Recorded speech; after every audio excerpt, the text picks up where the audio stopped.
you're now getting diversification of the various types of fermented probiotics, and now that even further helps to diversify the microorganisms in your colon. Hi, welcome to the Judy Terrell Show, where I explore topics intended to optimize everybody 50, 60, 70, and above. Are you someone who's over 50 years old who struggles with distension, bloating, swelling in the abdominal area, gas, constipation, diarrhea, or an alternating back and forth between those two things, cramping, pain, and embarrassment from your GI tract, and possibly also struggling to lose weight? Then you are in the right place. Hi, I am health coach Judy Terrell. I specialize in men and women over 50, and you are now joining me in my 6-part series that I am terming my Guidebook for lifestyle and behavioral changes that you can make to help you have a happier gut. All right, everybody, welcome to episode number 1. And in this episode, I'm going to talk about the colon and the microorganisms that live there, and one of the reasons why your gut can be unhappy, and what are some lifestyle things that you can do to help that. All right.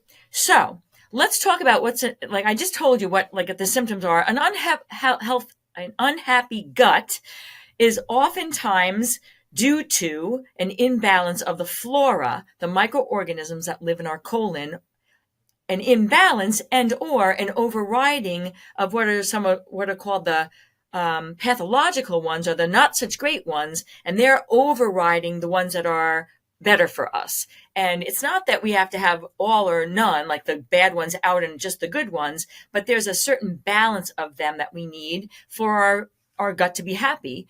And oftentimes, because of a variety of reasons, number one is eating too much processed foods, eating too many of the same foods repetitively and not having enough diversity, our colon, and then aging, by the way, the third reason. For those 3 reasons and more, it is not uncommon for our colon to become imbalanced. And so this first episode, I'm going to talk about how to bring more diversity into the microflora of your colon by using lifestyle changes, not by taking a supplement necessarily, and not by taking a medication. If you choose those routes, that is great. But I have many clients that come to see me that they don't want to use those 2 things. They would like to make some behavioral changes that might result in the same as if they're taking a supplement or medication. Or if they are taking the supplement or medication, what are the lifestyle changes they can do on top of that to, just back up those 2 other choices. So that's what this episode is about. All right. So one of the ways that we can get a better diversity in our colon is by eating fermented foods and or taking a probiotic, because fermented foods end up being probiotics in our colon. Probiotics are elements that that are digested particles of the parts of the food that go into the colon, and the microorganisms that live there feed off them. And so when you've got a variety of probiotics coming into your colon, you're going to be feeding you're going to have a more diverse set of bacterias and fungi and, the various yeasts and molds and things that live in our gut will be more diversified, so none of them get overridden by the others, and you've got a healthy balance for you. So many times clients come in, they're taking probiotics, and there's no loss of choice for probiotics out in the market right now. But the issue that comes up with probiotics for me as I'm coaching clients is that many of them contain the same 5 to 10 strains. And now they might be good and they might have been imbalanced to begin with. So when you're taking them in, they are helping to bring those up so that there's a better balance in your colon. But then if you keep taking them over and over again, now they become they overproduce and you're back to an unbalanced colon. So how do we avoid that? I'm going to introduce the concept of eating and ingesting live fermented foods that then carry the probiotics in them, and then they get into your colon, and you can eat a diversity of fermented foods and get the actual live probiotics into your system. And that arguably could be a better way to do it than if you're taking it in a pill or a capsule. So let's talk about what are fermented foods that you can actually include into your diet. I'm sure many of you watching this, this is not a new topic. I'm not the first one to cover this. But what I find when I ask clients, well, what are fermented foods that you can eat? They will, say back to me a mixture of things that really very few of my clients are going to integrate into their eating plan. So for instance, kimchi, natto, are two that are very good for bringing live fermentation into your body, but they're not anything that any of my clients are going to integrate on a regular basis. And so therefore, they're kind of like a moot point. They're not going to help if you're not going to eat them. So I'd rather focus in on things that my clients and the viewers here, you, are more apt to be able to include into your eating plan. All right. So the ones that I have found that my clients are most successful in integrating are apple cider vinegar with the mother. All right. There's apple cider vinegars that are out that are not bad for you, but unless they include the mother, and the mother is basically the starter, it's the actual fermentation that goes into apple cider vinegar that then ferments the apple cider that's there, because it has the fermentation process, the starter has to feed off a food so that it can actually ferment and make the probiotics. So apple cider vinegar with the mother is one that's very easy to integrate into people's eating plans. I tell people, keep a bottle of it in your refrigerator, and in the morning before you eat anything, take 1 ounce or 2 tablespoons on an empty stomach. And now you're putting in live cultures into your digestive system, and they will get into the colon, and they will start to feed the good bacteria that are there because of the probiotics that are in the apple cider vinegar with the mother. Now, with all the things I'm going to recommend in this video, you have to be very careful, because although taking it is a good thing, too much of it and too soon of it, too much of it too soon, too quickly, is not a good thing. So many people who are having distension and bloating and gas, they need the live cultures, the fermentation, but they have tried it, and then they basically blow up their gut because they took too much too soon. And too much for one person might not be too much for another person. So it's very individual. You've got to try this out, and I'd rather you try it in the smaller amount. So maybe start with 1 tablespoon once a day. If you notice that's making you gassier or more distended, then back off that to 1 tablespoon every other day.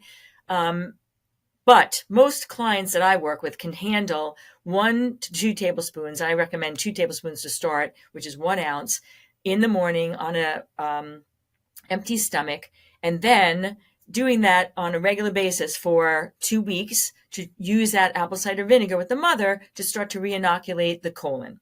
All right. A second easy to institute into your lifestyle option that I tell clients is kombucha. And there are many drinks that are out in the grocery stores now that you can buy. You want to get one that has 50 calories or less in the 20-ounce bottles, because too much sugar can offset the aid of the fermentation that we're after, because too much sugar will throw off the balance of the good versus the pathological bacteria in your colon. Hi, everybody. I wanted to interrupt this podcast because I want to give you something. Your Second 50.life is my virtual platform that is designed for both men and women over 50 and 60, 70, and 80.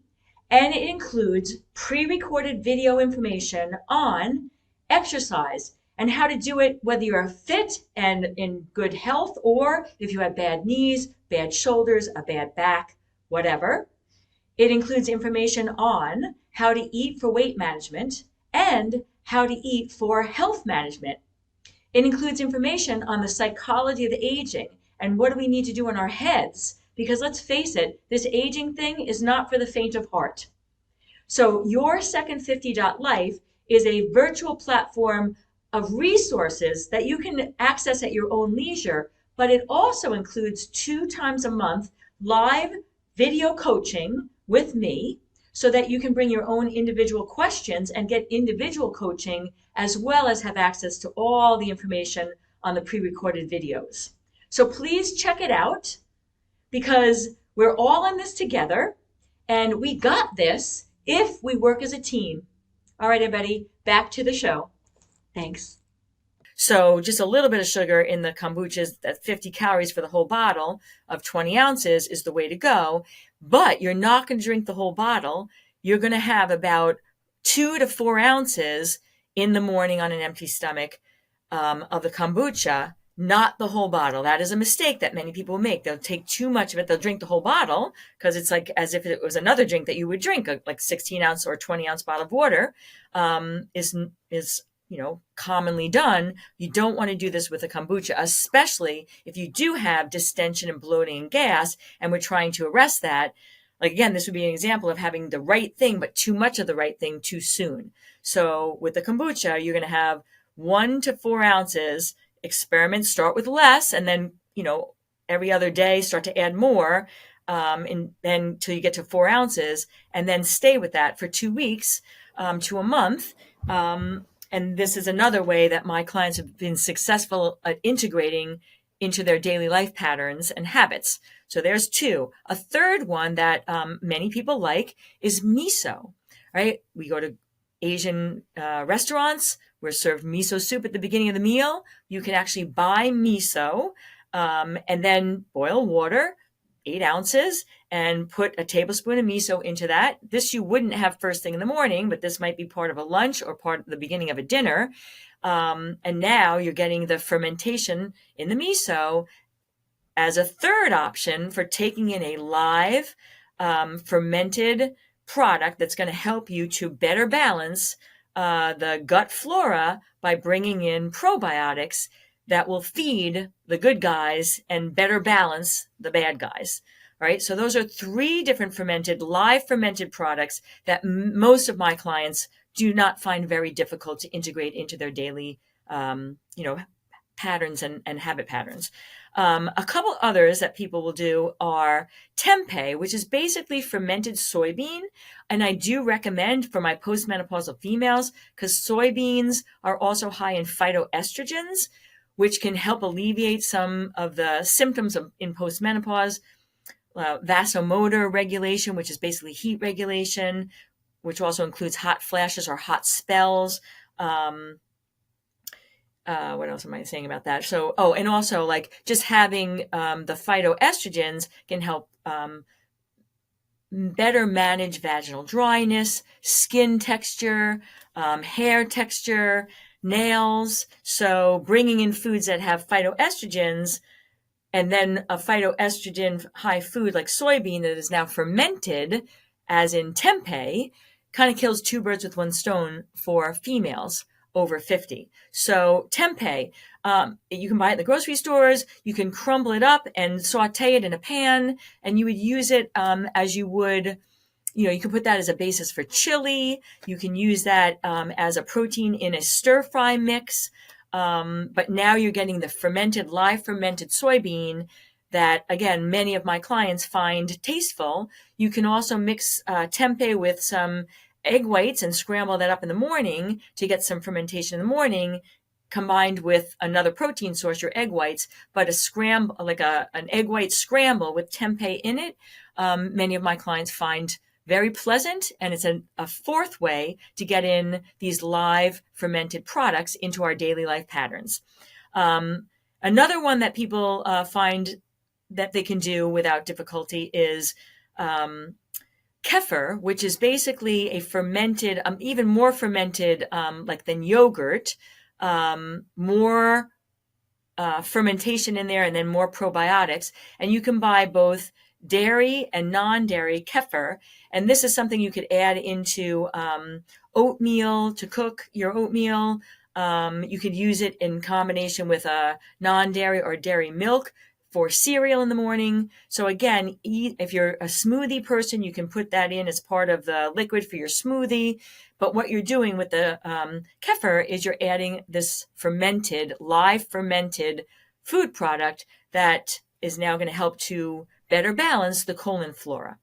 All right, so the ones I just mentioned are all ones that I have found my clients find very easy, very palatable, and they enjoy, and they can add that into their daily eating practices or drinking practices. And that's a better way, arguably, when you're taking it in a whole food source or form, that is going to be better for you than if you're taking it in a capsule or a pill or other liquid. Now, the thing about these is that, again, each one of the types I just mentioned is going to have a certain number of strains in it. So you're best served to mix those up. Not all on the same day, but you might do a week where you're doing the apple cider vinegar in the morning before on an empty stomach. And then the next week, you might incorporate tempeh into some of the one meal a day. And then the next week, you might have miso soup, as part of your lunch or dinner. And by doing like a weekly rotation, you're now getting diversification of the various types of fermented probiotics. And now that even further helps to diversify the microorganisms in your colon. The mistake that most people make is that they're using the same one. They buy a probiotic and they're using the same probiotic. So they're getting the same acidophilus and lactobacillus, and those are good, but like I said at the beginning, there's 1,000 different strains of microorganisms that live in our colon. So we want to have diversity, and we want to have not too much of them because, you don't want to blow up your gut. You want to make it happy. So small amounts, but consistently had as part of your eating and ingesting plan, and then diversifying them. So you're mixing them up, on some sort of rotation. It could be one different one every day, but a small amount, like 1 to 2 tablespoons or an ounce, or 4 ounces if you're having like the tempeh. But you get the point. You're trying to diversify it, or you can do it like by a week, and then the next week have a different one, then the next week, and then start the rotation again, once you've gone through the ones that you tend to like or that you're using. All right. So to summarize, we want to add fermented foods into our eating habits and patterns so that we can further keep diversification in our colon for the good balance of microflora. And that is going to help to make your gut happy. So that will help to minimize or eliminate bloating, gas, swelling, abdominal distension, and even constipation and diarrhea if those are manifesting for you. Additional side benefits of doing live fermented foods is that it can help with weight loss because the diversification in the colon is linked with more successful weight loss. And it also is going to help with boosting immunity because the seat of our immunity is now being linked to diversification of our gut flora. All right, everybody, thank you for joining me. If you've enjoyed this, please stay tuned. I have 5 more in the series of different tips that all, when you put them all together, would be a good guidebook for keeping your digestive system happy. All right, everybody, have a great day. Please subscribe to my station here if you found this enjoyable.